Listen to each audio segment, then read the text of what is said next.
पेड़ पर एक टुनटुनी चिड़िया रहा करती थी और उसी पेड़ के सामने ही एक दूसरे पेड़ पर सालू कौवा का घोंसला भी था।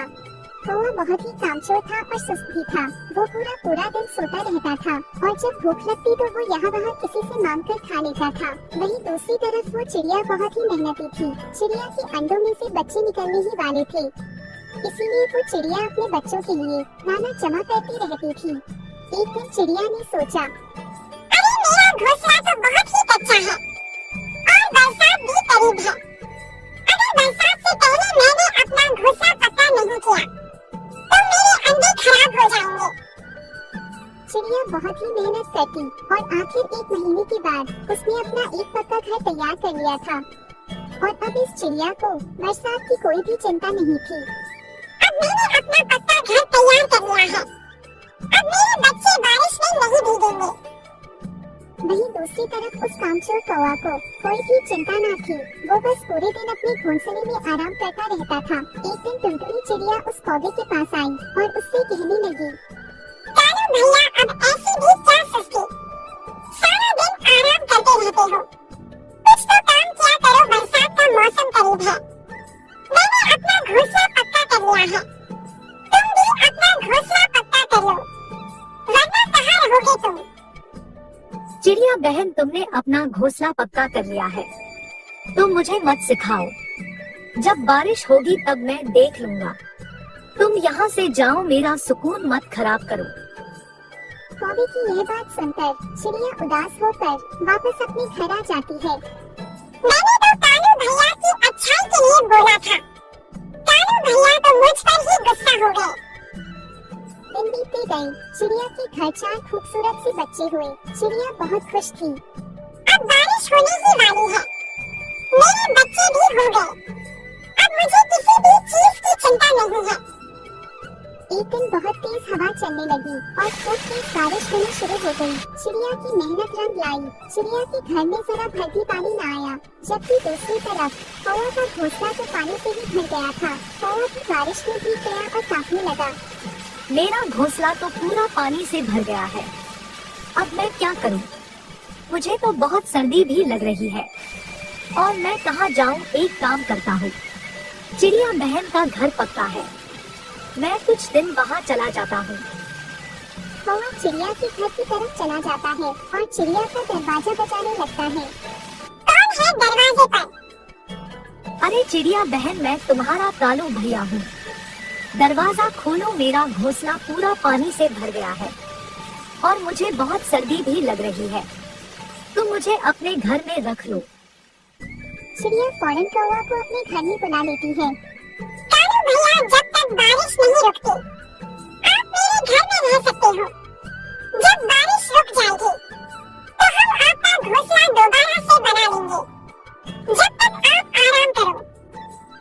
कौवा चिड़िया का घर देखकर बहुत ही ज्यादा हैरान हो जाता है और कौवा सोचता है, अरे ये चिड़िया बहन का घर तो बहुत ही अच्छा है और चिड़िया बहन भी बहुत ही अच्छी है। कौवा चिड़िया के बिस्तर पर सो जाता है। यूं ही 3 दिन बाद बारिश रुक जाती है। मौसम बहुत ही सुहाना हो जाता है। हर तरफ पक्षियों की चहचहाने की आवाज आने लगती है। चिड़िया कौवे के पास आती है और उससे कहती है, कौवे भैया, बुरा मत मानना, अब बारिश रुक गई है, अब हम दोनों मिलकर आपका घोंसला दोबारा से तैयार कर सकते हैं। इतनी जल्दी बारिश भी रुक गई। चिड़िया के घर में कितना मजा आ रहा है, कितना सुकून है इसके घर में। मगर ये चिड़िया तो अपना घोंसला बनाने को कह रही है।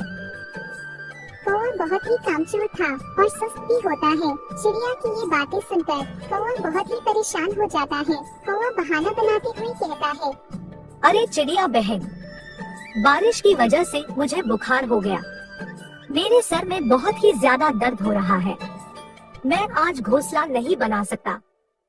मुझे माफ करना कालू भैया, मुझे नहीं पता था कि आप बीमार हो। जब आप ठीक हो जाओगे तो हम आपका घोंसला दोबारा से बना लेंगे। अगले दिन चिड़िया कौवे के पास आती है और कहती है, कालू भैया, मैं जरा काम से बाहर जा रही हूँ, कुछ देर लगेगी, आप मेरे बच्चों का ख्याल रखना। तुम बिल्कुल भी चिंता मत करो चिड़िया बहन, बच्चे का अच्छे से ख्याल रखूंगा। कौवा की बात सुनकर चिड़िया चली जाती है और कौवा आराम से सो जाता है। चिड़िया के बच्चे खेल रहे होते। बच्चों की खेलने की आवाज की वजह से कौवे की नींद खराब हो रही होती है और कौवा गुस्से में आ जाता है। अरे तुम सभी अपनी आवाजें बंद करो, मुझे नींद आ रही है, मुझे सोने दो, वरना मैं तुम सभी को चील बहन के हवाले कर दूंगा। चिड़िया के बच्चे बहुत ही डर जाते हैं। चिड़िया जब रात को कौवा के घोंसले के लिए तिनका जमा करके वापस आती है तो वो देखती है कि उस कौवे ने तो उसके घर का सारा दाना खा लिया है। चिड़िया कौवा को कुछ न कहती और भूखी ही सो जाती। अगले दिन चिड़िया कौवा का घोंसला तैयार कर देती है और कौवा के पास आती है। कालू भैया जरा मेरे साथ आओ, मुझे कुछ दिखाना है तुम्हें। चिड़िया उस कौवा को उसके घोंसले के पास लेकर आती है। कालू भैया मैंने आपका नया घोंसला तैयार कर दिया है, अब आप अपने घोंसले में आराम से रह सकते हो।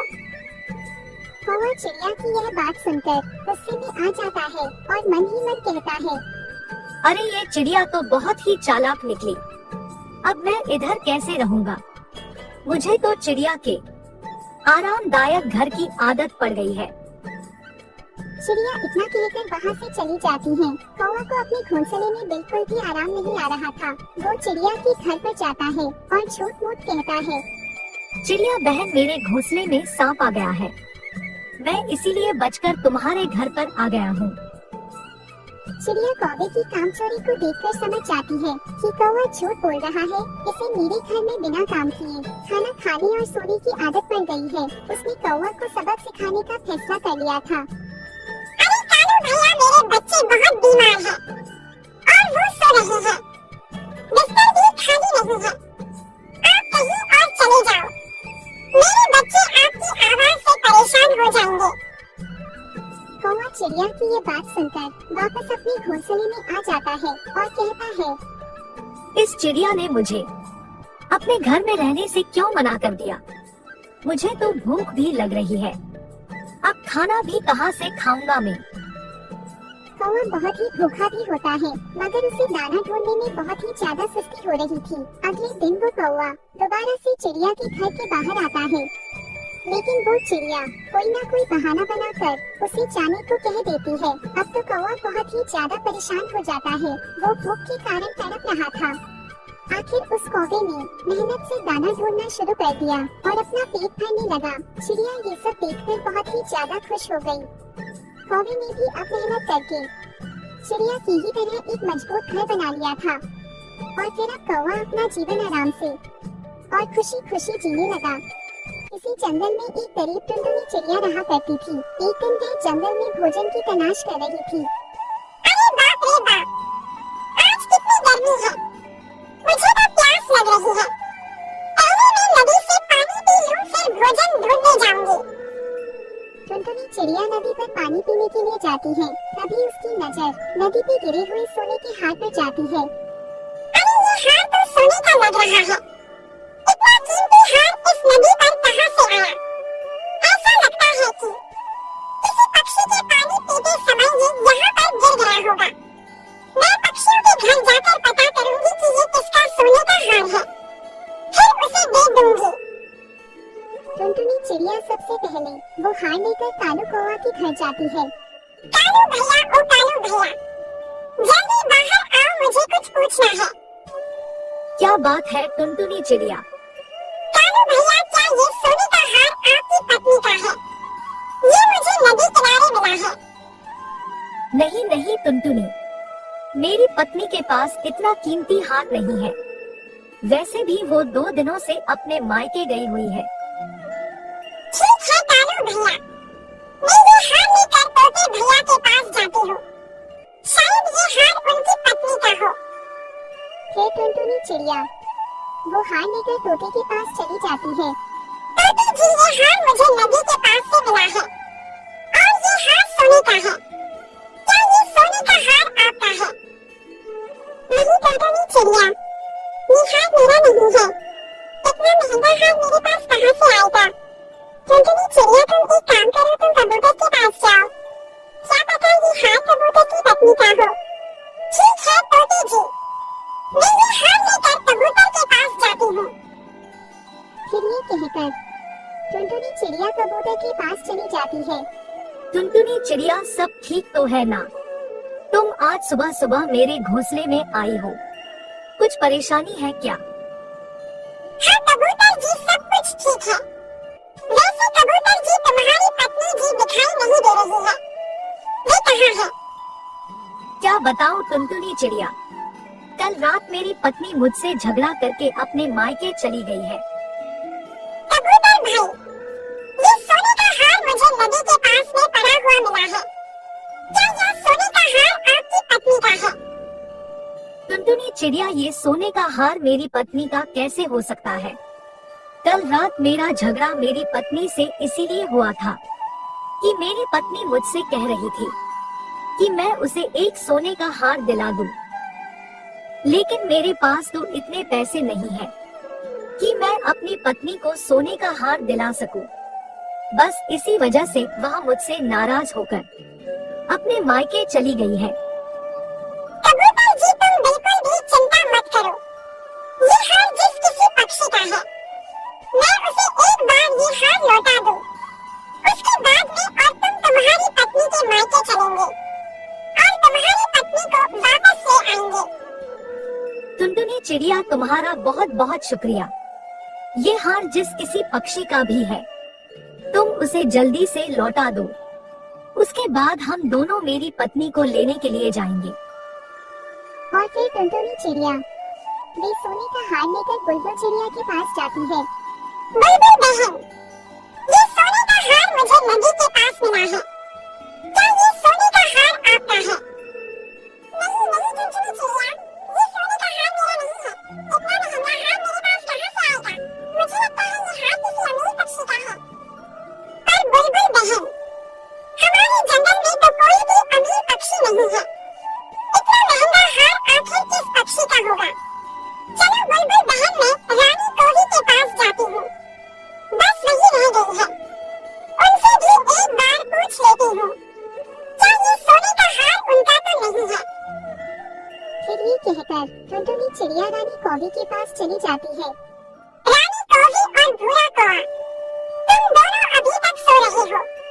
सुबह तो कब की हो गई है, चलो अब उठ जाओ तुम दोनों। टुनटुनी चिड़िया, मैं और रानी तो सुबह जल्दी ही उठ जाते हैं। मैंने और रानी ने भोजन खा लिया है और भोजन खाकर हमें बहुत जोरों से नींद आती है, इसलिए तुम यहाँ से चली जाओ और हम दोनों को सोने दो। रानी कोवी उठो, मुझे तुमसे कुछ पूछना है। क्या ये सोने का हार तुम्हारा है? सोने के हार का नाम सुनकर तो रानी कौवी और भूरा कौवा झट से उठ जाते हैं। हाँ हाँ टुनटुनी चिड़िया, ये सोने का हार मेरा ही है। ये सोने के हार को मैं कब से ढूंढ रही थी। तुम्हें यह हार कहाँ से मिला? रानी कौवी, ये सोने का हार मुझे नदी के पास में मिला है। ये हार सच में तुम्हारा ही है ना? हाँ हाँ टुनटुनी चिड़िया, ये सोने का हार मेरा ही है। ये सोने का हार शादी के वक्त मेरी माँ ने मुझे तोहफे में दिया था। ये सोने का हार बहुत महंगा लगता है। ये हार मैं तुम्हें अभी दे रही हूँ और आगे से इस हार को तुम संभाल के रखना। फिर टुनटुनी चिड़िया वे सोने का हार रानी कौवी को देकर वहाँ से चली जाती है। रानी, मुझे तो नहीं लगता कि तुम्हारी कंजूस माँ ने इतना महंगा सोने का हार तुम्हें दिया होगा। जरूर तुम झूठ बोल रही हो। भूरा जी, मेरी बेचारी गरीब माँ इतना महंगा हार मुझे कहाँ से देगी? मैंने तो टुनटुनी चिड़िया से झूठ बोला कि ये हार मेरा है, लेकिन ये हार मेरा नहीं है। रानी, क्या एक्टिंग करती हो तुम? जब तुम टुनटुनी चिड़िया से कह रही थी कि ये सोने का हार तुम्हारा है, तो जब मुझे भी ऐसा ही लग रहा था कि तुम सच कह रही हो और ये सोने का हार तुम्हारा ही है।